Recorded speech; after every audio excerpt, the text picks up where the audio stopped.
آج آپ کے سامنے ایک ایسا دل کو دہلا دینے والا واقعہ پیش کیا جا رہا ہے جسے سن کر آپ کے رونگٹے ہی نہیں دل بھی کام کرنا چھوڑ دے گا۔ دل کو تھام کر یہ واقعہ سنیے گا۔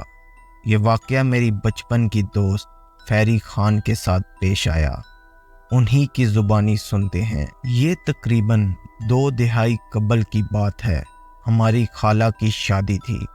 ہم سب کزن نانی کے گھر جانے کے لیے اور خالہ کی شادی کے لیے بہت ایکسائٹڈ تھے۔ شادی سے تقریباً 2 ہفتے قبل ہی ہم اپنی نانی کے گھر پہنچ گئے۔ ہماری نانی کا گھر بہت بڑا اور شاندار تھا۔ وہ بالکل کسی بالی ووڈ موویز کی حویلی ٹائپ گھر ہوا کرتا تھا۔ اس میں بہت سے دروازے اور بہت ساری کھڑکیاں تھیں۔ ہم سب کزنز مل کر خوب ہلا گلا کیا کرتے تھے۔ پورے گھر میں اودم مچایا۔ اس گھر کی سب سے خاص اور پر اسرار بات وہاں ایک خفیہ کمرہ تھا جس پر لکڑی کے دروازے کے ساتھ ساتھ لوہے کا دروازہ لگا تھا اور اس پر ایک بڑا سا تالا لگا ہوا تھا۔ اس طرف کسی کو بھی جانے کی اجازت نہیں تھی، چاہے وہ ہم بچے ہوں یا بڑے۔ شام کے وقت ہمارے نانا اور نانی نے ہم سب بچوں اور بڑوں کو اپنے کمرے میں بلایا۔ نانا نانی نے ہم سے گپ شپ کرنے کے بعد ہمیشہ کی طرح ہمیں گھر کے اس حصے کے بارے میں خصوصاً تاکید کی کہ اس کمرے کے قریب جانے سے سختی سے منع کیا۔ مجھے ہمیشہ اس کمرے کے بارے میں تجسس رہتا تھا کہ وہاں ایسا کیا ہے، نانی ہمیں وہاں جانے سے کیوں منع کرتی ہے۔ نانی کے ڈر کی وجہ سے کبھی ہمیں وہاں نہ جانے کی ہمت ہوئی نہ سوال کرنے کی۔ خیر، شادی کے دن گزرتے گئے اور ہر گزرتے دن کے ساتھ ہم نے خوب ہلا گلا کیا۔ پھر دیکھتے ہی دیکھتے خالہ کی رخصتی ہو گئی۔ گھر کا ماحول ایک دم سوگوار ہو گیا۔ مجھے آج بھی یاد ہے، رخصتی کے اگلے روز وہ سوگوار شام گھر میں تقریباً 40 سے 50 لوگ موجود تھے، لیکن پورے گھر میں ایک دم خاموشی چھائی ہوئی تھی۔ شاید خالہ کے چلے جانے کا غم تھا یا شادی کے فنکشن کے ختم ہونے کا دکھ۔ وہ اس گھر میں ہماری آخری رات تھی۔ ہم کزن مل کر پھر سے کھیلنے لگے اور ہم نے فیصلہ کیا کہ ہم چھپن چھپائی کھیلتے ہیں، اور میں ہمیشہ کی طرح جو سوچتی تھی کہ کسی ایسی جگہ چھپوں کہ کسی کو نظر نہ آؤں، میں گھر کے اسی خوفناک حصے کی طرف چلی گئی۔ وہاں پہنچ کر مجھے حیرت کا زوردار جھٹکا لگا۔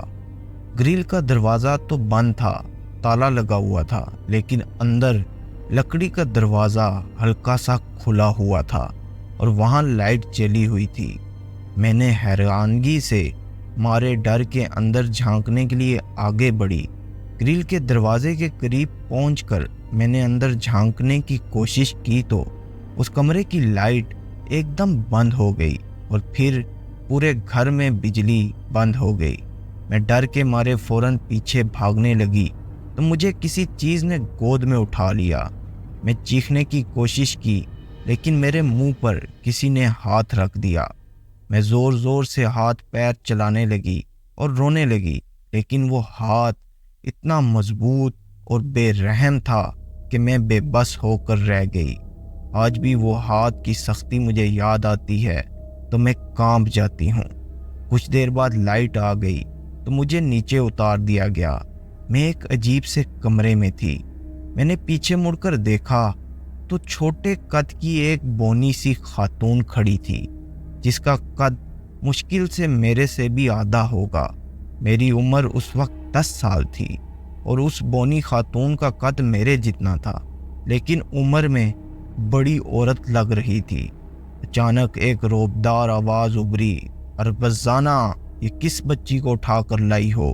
اس کی شکل سمرین خان سے بہت ملتی ہے۔ میں نے مڑ کر دیکھا تو میری سیٹی گم ہو گئی۔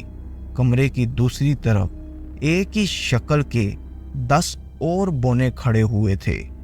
میں خوف کے مارے کانپنے لگی اور بھاگنے کی کوشش کی، لیکن میرے جسم میں گویا جان نکل گئی۔ پھر اس بونی خاتون کی آواز سنائی دی، جی حضور، یہ سمرین خان کی بچی ہے۔ یہ کمرے کے اندر جھانکنے کی کوشش کر رہی تھی۔ اس بات کے جواب میں ان 10 جسموں والے بونے کی غصے سے بری آواز سنائی دی، اربزانہ، اس بچی کو فوراً چھوڑ کر آؤ، اس سے پہلے کہ اسے کچھ ہو جائے۔ سمرین خان کی والدہ ہماری منہ بولی بہن ہے۔ تم نے ماضی میں سمرین خان کو بھی بہت تنگ کیا۔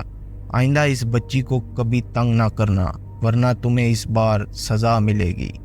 پھر مجھے کچھ ہوش نہیں رہا۔ مجھے چکر سے آئے اور آنکھوں کے آگے اندھیرا چھا گیا۔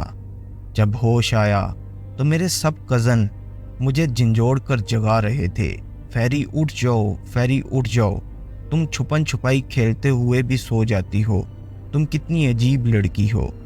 میں ہڑبڑا کر اٹھی اور ادھر ادھر دیکھنے لگی تو سامنے وہ کمرہ بند تھا، اس پر تالا لٹک رہا تھا۔ میں فوراً بھاگ کر گئی تو میری حیرت کی انتہا نہ رہی، کیونکہ جو تالا میرے سامنے کھلا تھا اب وہ زنگ آلود تھا۔ جب میں نے اس کو پہلی بار دیکھا تھا وہ نہ صرف کھلا ہوا تھا بلکہ بالکل صاف بھی تھا۔ اچانک نانی کی روبدار آواز ہم سب کو وہاں سے بھاگنے پر مجبور کر گئی۔ اس واقعے کا میں نے کبھی کسی سے ذکر نہیں کیا۔ اپنے گھر واپس آنے کے بعد یہ واقعہ میرے ذہن سے ختم ہی نہیں ہو رہا تھا۔ پھر ایک روز میں نے اپنی امی سے یہ واقعہ شیئر کیا۔ جب میں نے اربزانہ کا نام لیا تو وہ ایک دم چونک اٹھی، ان کی آواز بدل گئی اور ان کے چہرے کے رنگ اڑ گئے۔ پھر ایک دم انہوں نے زوردار قہقہ لگایا، مذاق سے کہا، تم پڑھتے پڑھتے سو جاتی ہو، یہ واقعہ بھی تمہارا کوئی خواب ہوگا۔ میں نے امی کو کافی یقین دلانے کی کوشش کی، لیکن انہوں نے میرا خواب سمجھ کر بھلا دیا۔ آج اس واقعے کو 20 سال سے زیادہ عرصہ گزر چکا ہے۔ میری شادی ہو گئی، بچے ہو گئے، لیکن یہ واقعہ میرے ذہن میں اسی طرح تر و تازہ ہے جیسے کل کی بات ہو۔ کبھی کبھی میں اسے ایک خواب سمجھ کر دل کو تسلی دے دیتی ہوں، لیکن جب امی کا چونکنا یاد آتا ہے پھر مجھے وہ 10 سروں والی بونی خاتون بھی یاد آ جاتی ہے۔ کمنٹ میں ضرور بتائیے گا کہ آخر یہ میرے ساتھ ہوا کیا تھا۔ شکریہ۔